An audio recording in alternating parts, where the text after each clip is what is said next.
Welcome back, all. So today I'm gonna go ahead and show you how you can anonymize yourselves by using the Tor network, and in all likelihood I will also show you how to actually set up the Tor nodes yourselves so that you know what the person on the other side can actually see. But it's not quite as simple with the Tor as it is with proxies.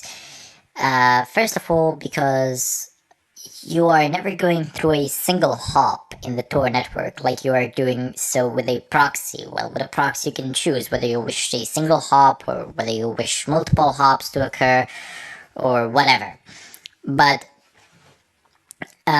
if you are attempting to basically access the internet through Tor, some website, I don't know, let's say YouTube, you will go to an entry node, to entry guard, and then you will go through the middle somewhere, and then you will go through the exit node. So at bare minimum, you will always go through 3 nodes, which each node will be able to only decrypt a portion of the traffic, with the exit node decrypting the last portion and actually going somewhere.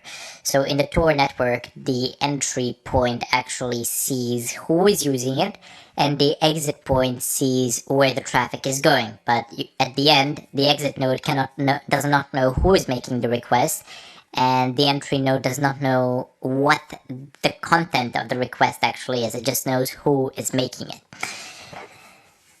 Anyway, let's go ahead and set this up.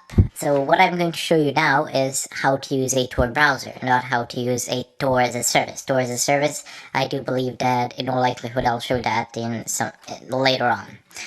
So just type in DNF install Tor browser. Is it spelled that way? No.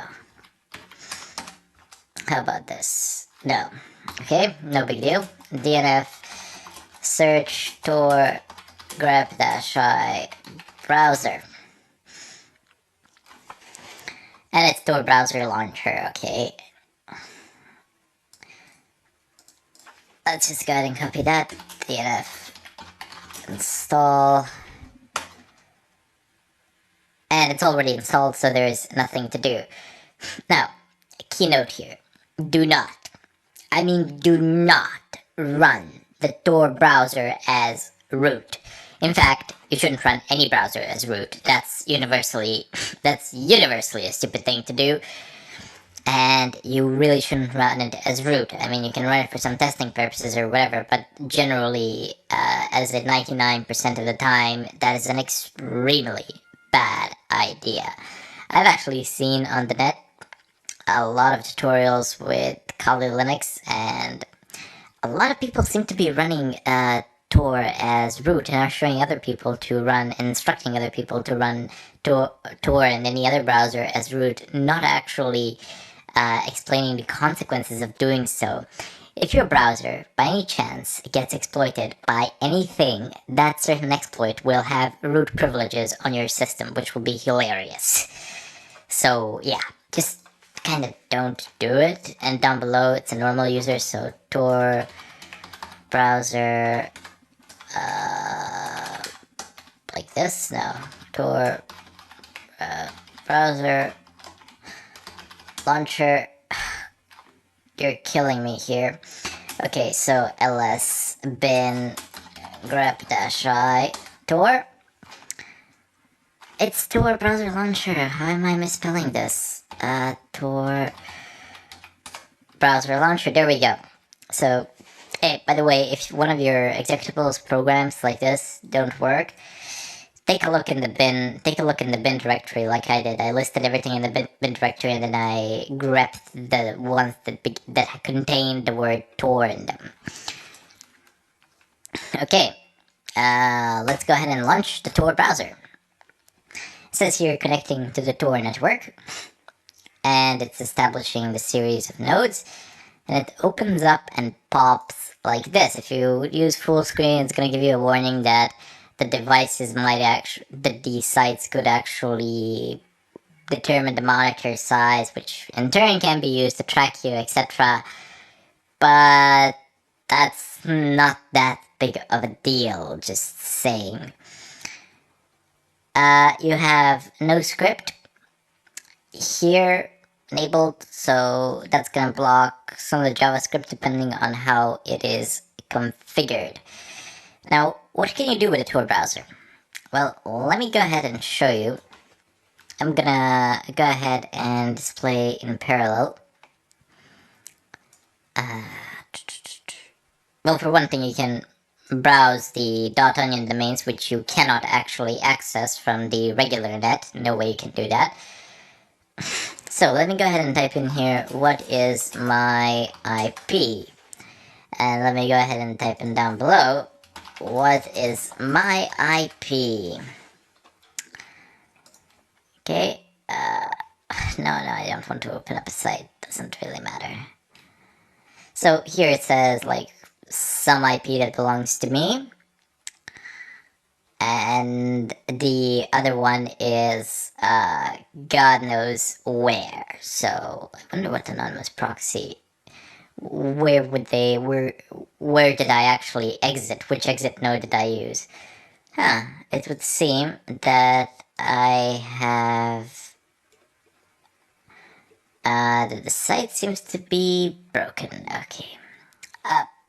Warning to you, a lot of sites, some of the sites won't actually work properly with the Tor browser, so keep that in mind. Okay, so I gotta disable a lot of things in order to be able to load this, but well, not a lot of things, just a few things, I guess. But come on, I almost had it. Okay, there we go. So your IP address is something here, and the host name is apparently this, so that's the host name of the Tor exit node, I guess. Organization is that, browser is recognized. There we go. So I'm exiting somewhere in Garden City in the United States, in the state of New York. I can assure you that at the moment I am not there. I'm very far from it. I'm across the Atlantic in Europe, so my IP address has completely changed, which is convenient. And by the way, during the time that you are browsing the net, this IP address can actually change. Oh my god, it just has. Anyway, the IP address can change. It can go back and forth. You can have one, and then you can have another, and then you can go back to that one. And it is very likely that it will actually change because there are multiple exit nodes, and you will be using multiple exit nodes because, well, you won't be using them simultaneously, but you will be jumping from one to the other, and depending on the load, there are load balancers in place, so depending on the load and the nodes, you will be going back and forth between the nodes. So your IP address will be in a constant state of flux, which attributes a great deal to your anonymity. Now, before I used to show people you just press Control V to get the bookmarks, but I've actually, it actually comes bookmarked here. Okay, so the Hidden Wiki website URL, it's something like this, blah blah blah blah, .onion. These domains, they will have random strings, and they are completely random strings, and it says .onion. I wonder what would actually happen if I was to generate a ton of these random strings and just try to open each and every one of them, just to see and explore them. And actually, that would be a good project. Maybe I will do it, but doesn't matter. The Hidden Wiki, you have a certain set of websites which are published here, which are on the hidden net, and you have all sorts of things. I would advise you never to buy anything here, never to post any sort of personal information on any of these sites.